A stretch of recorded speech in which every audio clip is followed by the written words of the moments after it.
Namaskar. I am Dr. Aarti Chaudhary, Assistant Professor in the Department of Ancient Indian History, Culture and Archaeology at Vasant Kanya Mahavidyalaya, Banaras Hindu University. In our last class, we have discussed about iron culture, painted graveware culture, northern black polish ware culture, origin and development of iron, and urbanization and the role of iron in urbanization. And today we are going towards the Vedic culture, the science and technology in Vedic culture. So we are now in our module 5 and lecture 1. The title of module 5 is Sciences in the Vedic Literature, part 1. We will discuss it in two parts. And today's lecture title is Vedic Astronomy. At first, we have seen the learning objective of Vedic astronomy. To understand the celestial concept present in the Vedic literature, to know the explanation about the planetary motion, and to explore the cultural and spiritual significance of Vedic astronomy. In this lecture, we are going to discuss on these subtopics. For instance, Introduction to Vedic astronomy, the Sun and the solar system, the Moon and the lunar phases, eclipses, nakshatra and the lunar mansion, and Vedic timekeeping, that is also called Kala Vyavastha. First, just see what is the significance in terms to science and technology in Vedic culture. Vedic literature seamlessly integrates science and philosophy, providing profound insights across various disciplines. Astronomy examines planetary movements and time calculations, while Ayurveda, rooted in Atharva Ved, serve as the foundation of ancient medicine. The Nyaya and Vaisheshik schools discuss atomic theories, and Vastu Shastra offers guideline for architectural principle. Additionally, advancement in metallurgy, botany, and ecology showcase a deep understanding of materials and environmental sciences. Linguistic and phonetic, represented by Vyakaran and Shiksha, demonstrate an intricate grasp of language. These scientific contributions highlight the intellectual richness of Vedic knowledge and its influence on later advancement. Now coming to the introduction of Vedic astronomy. Vedic astronomy is an ancient system of astronomical knowledge embedded in sacred Indian texts, including the Samhita, Brahman, and Upanishads.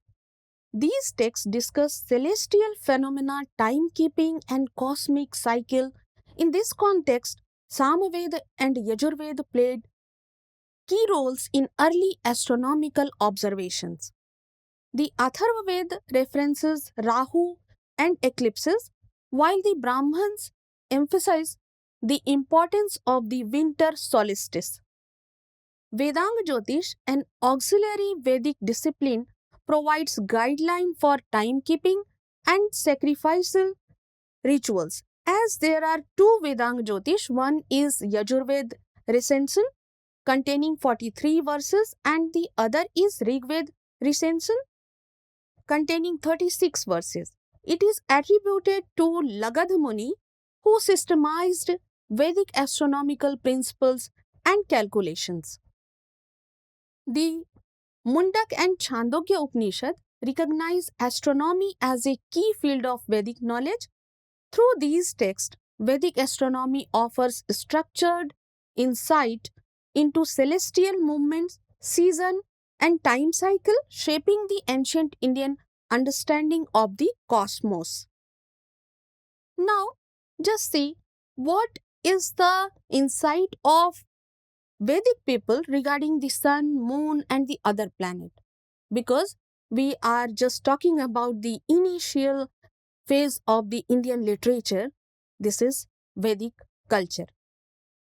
According to the Vedic literature, the sun, according to the Rig Veda, the universe is structured into three realms: Earth, Prithvi, space, Antariksha, and heaven, Dew. The sun traverses the Dewlok, illuminating the sustaining life while also governing the seasons and atmospheric movements. Moon. In Vedic literature, the moon is not considered self-luminous but is illuminating by the sun. Its phase were observed closely and given a specific name, Anumati and Raka for the full moon, Sinivali and Kuhu for the new moon. The Shatapatha Brahman described that the moon came to earth on every Amavasya to nurture the animals, plants, and medicine. It also states that the moon merged with the sun on Amavasya and is reborn by Aditya. The Taittiriya Samhita add the Aditya brighten the moon. Now, their observation on eclipse. Solar eclipses are mentioned in several Vedic texts, though the exact understanding of their cause remains unclear. In Rigveda, the eclipse is attributed to the Asur Swarbharnu, who obscures the sun, and it is Atri Rishi who restore its radiance. This myth reappears in the Panchavisha Brahman, highlights its ritual significance. Such narratives suggest the presence of a priestly class attentive to celestial events like eclipse. These observations may have held both symbolic and ritual importance in Vedic culture. Now, the planets. The Taittiriya Aranyak mention about the planets. Oldenburg identified the seven Aditya of the Rigveda as the sun, moon, and five planets, while Ludwig interpreted a reference to the number 34 as the sun, moon, five planets, and 27 constellations. The Taittiriya Brahman links Jupiter with the Tishya Nakshatra, confirming its planetary identity. In the Satapatha Brahman, terms like Shukra suggest knowledge of Venus, though not all scholars agree on this interpretation. This information was related to the sun, moon, earth, and planet, though that one kind of a mythical story was present in the Vedic literature, but there is something behind these type of a story. We have to find out it, and we have to cross-check it for the reconstruction of science and technology in the Vedic literature. Now moving towards the sun and the solar system. In Rigveda, there is a shloka, Surya Atma Jagatastuscha. The sun provides light to the world and regulates the sustained life on earth. In this context, the term Atma refers to the heat and energy that the sun delivers to the earth and its atmosphere. In modern science, energy is a crucial factor in the movement of objects, with a significant portion of this energy originating from the sun. According to scientific data, the average distance between the sun and earth is approximately 150.8 million kilometers, or about 93 million miles.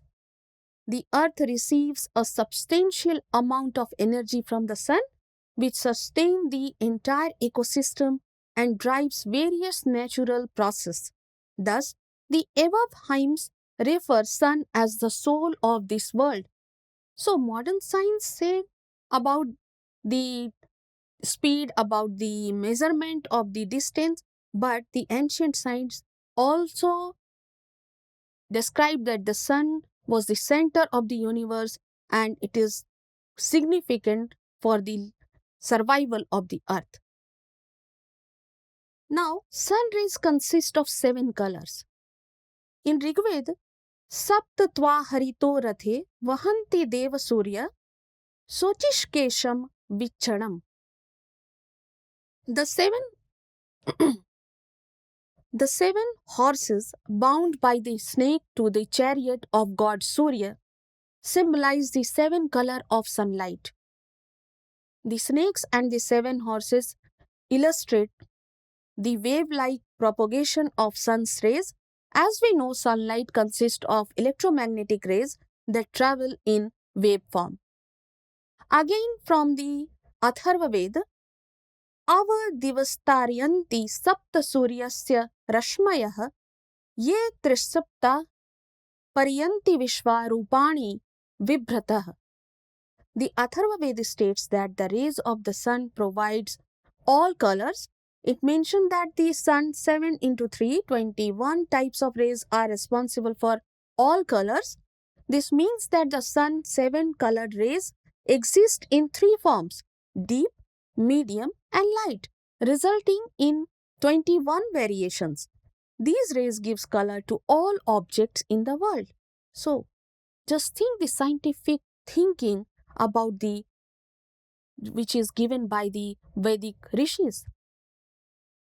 Multiple sun and the solar system. Sapta disho nana suryah deva aditya ye sapt from Rigved. From Atharvaved, yasmin surya arpitah sapta sakam. The solar system consists of various planets, comets, asteroids, and other celestial bodies that revolve all around the sun. The Rigved and Atharvaved mention the concept of multiple sun and the solar system.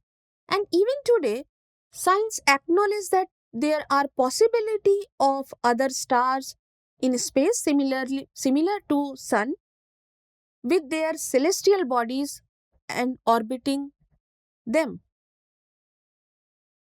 Trit enam आयुनक Indra एणम प्रथमो अध्यतिष्ठत गंधर्वो अस्य रशनाम अग्रहणात् सुरादश्वम वसवो निरतस्त. Harnessing energy from the sun. This is from Rigved and Yajurved. According to Rigved and Yajurved, the process of harnessing energy from the sun was accomplished by Trit, who embodies 3 deities, Indra, Gandharva and Vasu. Indra was the first to gain knowledge about energy, and Gandharva tasted this knowledge, and the Vasu manifested it in a tangible form. The Vasu are regarded as scholars specializing in the physical sciences. One deity acquired the knowledge, the second validated it through experimentation, and the third, the Vasu, materialized it and put it to practical use. So, as you see, the process of science is depend on these 3 processes.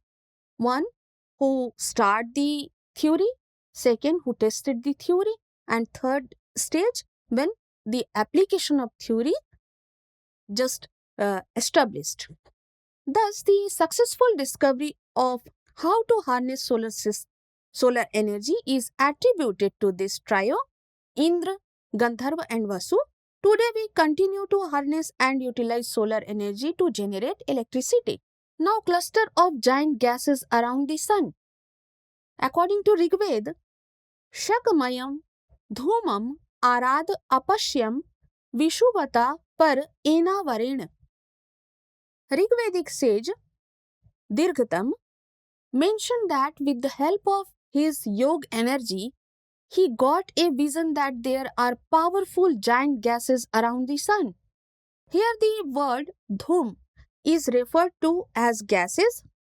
Currently, Jupiter, Saturn, Uranus and Neptune are the farthest planet from the sun and are collectively called the gas giants because they are predominantly made up of gases. Spots on the sun.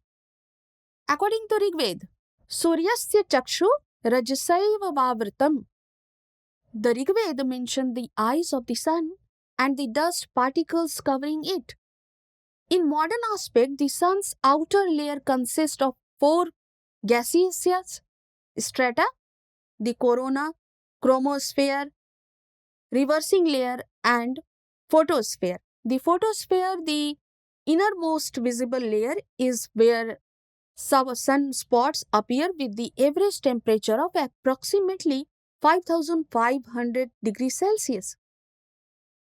The Rigveda described the sun Chakshu as being enveloped by Rajas, dust or particles, a concept that aligns with modern scientific findings. Researchers believe that during the early formation of the solar system, around 4.6 billion years ago, the sun was surrounded by a disk or gas and dust. Every atom is this universe is in motion. According to Rigveda, Shah Shushnam Paripradakshinit. According to the Ved, every atom of this universe is dynamic, and so the earth revolves around the sun. This description is found in the 10th mandal of the Rigveda. Science too says the same things, that every atom in this world is in motion. So you can see the how scientific thinking, how scientific thought of the ancient rishis described. About ozone layer. There is a shlok in Rigveda. Mahat tadulbam sthaviram tadasit yena vishtitah pravive shithapah. At an altitude of approximately 20 to 30 km above the Earth's surface in the stratosphere, a thin layer of ozone gas exists, known as the ozone layer. This layer acts as a protector of the environment, preventing harmful ultraviolet radiation from reaching the Earth's surface, thereby making life possible. The Rigveda also mentioned the presence of the ozone layer surrounding the Earth, referring to it as Mahat Ulva. This ancient knowledge appears to align with modern scientific discoveries, suggesting that early civilizations had a profound understanding of natural phenomena. The Aitareya Brahman part of the Rigveda explained the concept of day and night by stating that the sun neither set nor rise. Instead, at the end of the day, the sun simply turns around, creating night on the one side and day on the other. Similarly, at the end of the night, the sun transitions to make day below and night on the opposite side, according to Aitareya Brahman, Rigveda. Now, the moon and the lunar. What kind of information we can found about the moon and the lunar phase from the Vedic text? In the Vedic text, the moon is described as Chandra, Som, and many other names. Its waxing and waning phases were carefully observed to develop the lunar calendar by the Vedic people. Shinivali refers to the day before the new moon, and Kuhu is referred to as the new moon day. The Shatapada Brahman described the moon's elongation from the sun, explaining the new moon and full moon phase. Several verses and passages stating that the year consists of 360 days and of 12 months. It seems that a month of 30 days was widely accepted during the time of the Samhita and the Brahman. The month was again divided into two natural halves. The light half, Shukla, from new moon to full moon, and the dark half, Krishna, from full to new moon. The moon emits the sun's light. One shlok from the Yajurveda. Shushumnah Surya Rashmi Chandrama Gandharva Ayasko Rashmi Chandramasam Prati Diptayate Adityato Asya Diptir Bhavati. The sun gives light to the moon. This acknowledge comes to us from the Ved. Centuries ago, the moon does not have its light. This is the same idea that Yask mentioned in his Nirukt, which is described in the verse above. The moon is born from the mind. Chandrama manaso jata Chakshuh Suryo Ajayat. This shlok from Rigved, Purusukta. Chandrama, moon, was born from the mind, and the sun or Surya from the eyes of the primordial being, the Purush. It means the Almighty. The origin of the sun, moon is described in the Vedic text from the Almighty, the supreme power of the universe. Now, the explanation about the eclipse.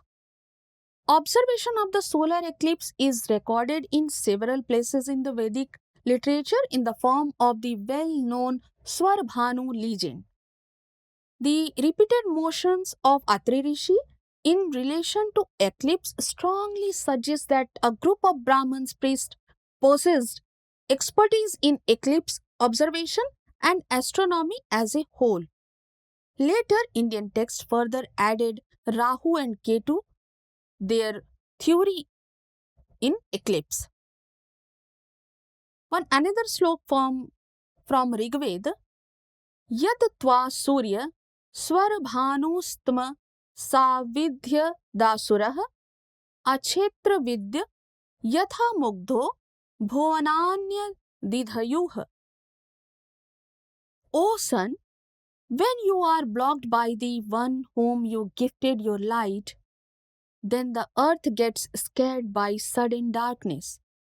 According to the earliest Rigved hymn, Swarbhanu the Asur pierced the sun with darkness so completely that the bewildered inhabitants on the earth did not know where they were standing. Then Atri, with the power of his prayers, caused Sarvanu's magic art to disappear and restored the sun to its brilliance. Now, the information regarding the nakshatra and the lunar mention. The origin of the Indian nakshatra system has been traced to the Rigved, where the term nakshatra has been used both in the sense of stars and lunar mention. The full list of 27 nakshatra headed by kritikas appear in the various recensions of the Black Yajurved and the Atharva Ved. The nakshatra Abhijit does not appear in all lists, causing the total number of nakshatra to be sometimes 27 and sometimes 28. It is only specifically mentioned in the Maitrayani Samhita, the Atharva, the Taittiriya Brahman, and certain Siddhantic texts, but the star is not associated with the type of nakshatra.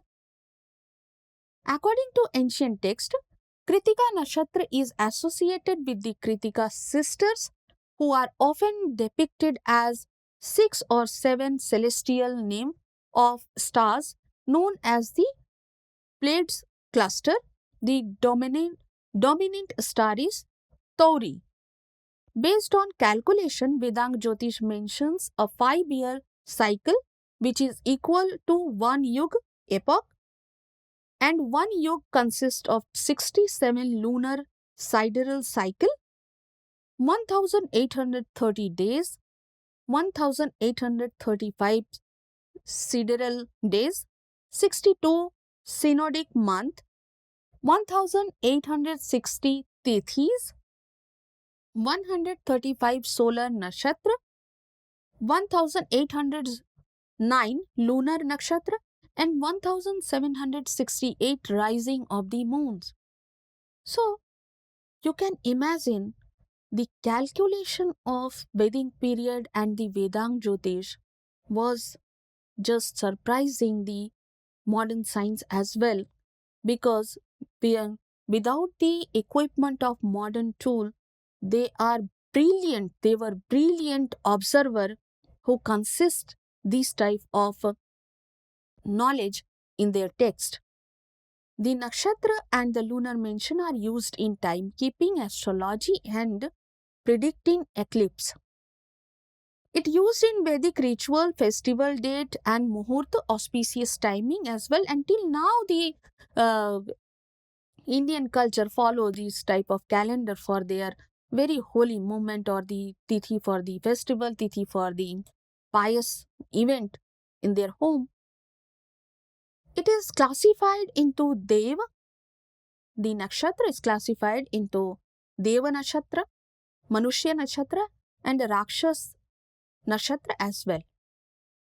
Now the name of 27 nakshatra based on Vedanga Jyotish, it is mentioned on the Vedanga Jyotish, that is Bharanya, Kritika, Rohini, Mrigashira, Ardra, Punarvasu, Pushya, Ashlesha, Magha, Purva Falguni, Uttar Falguni, Hast, Chitra, Swati, Vishakha, Anuradha, Jestha, Mool, Purva Asad, Uttara Asad, Savarn, Dhanishta, Shatbhisha, Purva Bhadrapad, Uttar Bhadrapad, Revati, and Ashvajuyu. These are the list of 27 nakshatra mentioned in the Vedanga Jyotis. And now the calendar, which is divided into two parts, lunar month and solar month, and these all month is divided into 6 seasons. What are they? Just look here. If we are saying about the lunar month, Chandramas, that is Chaitra, Baisakh, Jeth, Asad, Savan, Bhadrapad, Aswin, Kartik, Margashira, Posh, Magh, or Falgun. In the solar month, it is Madhu, Madhav, Shukra, Shuchi, Nabh, Nabhya, Isha, Urj, Sah, Sahasya, Tap, Tapasya. And if we divide into the season, then Chaitra Vaishakh, Madhu Madhav is considered Vasant, spring. Again, Jyesht Asad, Shukra Suchi is Grishma, summer. Shravan Bhadrapad, Nabh, Nabhya, Varsha, rainy season. Ashwin Kartik, Isha, Urj, Sharad, autumn.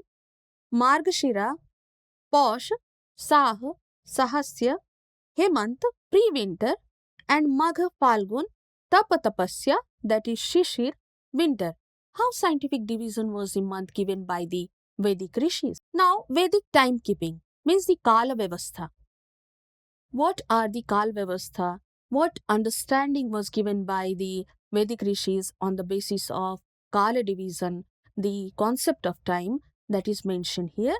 The concept of Yug, age, Varsha, year, Ritu, season, and Mas, month, that is also mentioned in the Vedic literature. The division of time based on the movement of the sun, moon, and stars, because we already seen that the Vedic rishis were very deep observer, very scientifically observed their universe and the speed or the movement of the whole solar system or the lunar system. Day that is the bright half was divided according to the Atharved and the Taittiriya Brahman into 5 parts, which is Udaya Surya, rising sun, Samagya Surya, Madhya Din, midday, Apran, afternoon, and Astamyan, that is sunset. According to Shatapat Brahman, there are 10,800 muhurt in the year. One day is equal to 30 muhurt. Now, on the basis of the information regarding the solar system, the lunar system, and the nakshatra, the months given by the Vedic rishis according to the different shlok which is found from Rigveda, Atharveda, Yajurveda, and the different literary texts, we can say the Vedic astronomy was deeply integrated into the fabric of ancient Indian life, guiding timekeeping, rituals, traditions, festivals, and agricultural practice. Modern scholars and scientists are increasingly recognizing the accuracy and depth of Vedic astronomical texts like the Surya Siddhant, which contain advanced concepts such as the Earth rotation, eclipses, and planetary orbits. Its integration with modern astronomy nurtures a unique blend of science and spirituality, reflecting the enduring legacy and relevance of ancient Indian knowledge in today's world. So, these are the few references which you can help to enhance your knowledge according to this particular topic of Vedic astronomy. You can consult it, you can read it thoroughly. Thank you for your patient listening. Namaskar.